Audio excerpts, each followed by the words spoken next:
কিভাবে এই জিনের আক্রমণ, এই বদ জিন বা বোবা জিনের আক্রমণ থেকে আমরা কিভাবে বাঁচবো?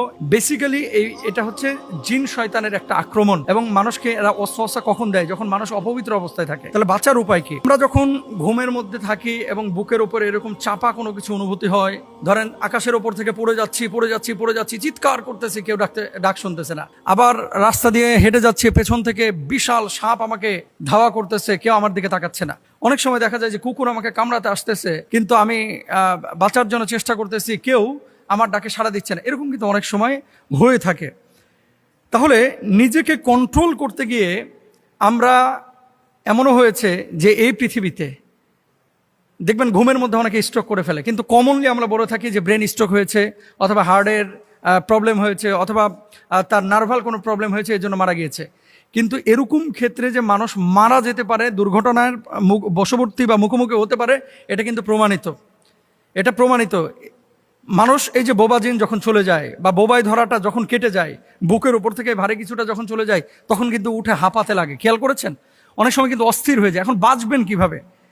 এজন্য কিভাবে এই জিনের আক্রমণ, এই বদ জিন বা বোবা জিনের আক্রমণ থেকে আমরা কিভাবে বাঁচবো, এটা ঘুমের পক্ষাঘাত আপনি বাংলায় বলতে পারেন, বা স্লিপ প্যারালাইসিস আপনি ইংরেজিতে বলতে পারেন। বেসিক্যালি এটা হচ্ছে জিন শয়তানের একটা আক্রমণ, এবং মানুষকে এরা ওয়াসওয়াসা কখন দেয়? যখন মানুষ অপবিত্র অবস্থায় থাকে। তাহলে বাঁচার উপায় কি? বাঁচার উপায় হচ্ছে ঘুমের পূর্বে আপনি প্রথমত দরজাগুলো বিসমিল্লাহ বলে বন্ধ করে দেবেন। 1 নাম্বার, ঘুমের পূর্বে দরজাগুলো বিসমিল্লাহ বলে বন্ধ করবেন। 2 নাম্বার, আয়াতুল কুরসি পড়বেন। 3 নাম্বার, 4 কুল আপনি পড়বেন। পড়ে 2 হাতের তালুতে এভাবে ফুৎকার দিবেন। ফুৎকার দিয়ে পুরো শরীরটাকে আপনি মুছে নেবেন ইনশাআল্লাহ।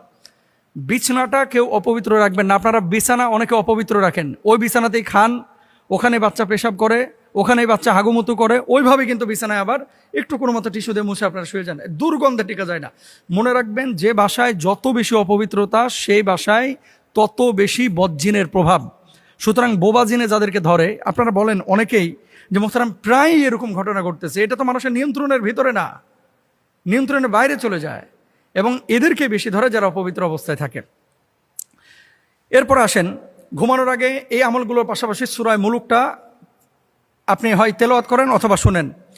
সূরা বাকারাটা মৃদু স্বরে আপনি মোবাইলে প্লে করে রাখেন, ওপেন করে রাখেন, এটা বাজতে থাকবে, আপনি ঘুমিয়ে যান, বা কানে হেডফোন লাগায় মজা পাবেন ইনশাআল্লাহ তাআলা, এবং এই সমস্ত বিষয় থেকে বাঁচবেন ইনশাআল্লাহ।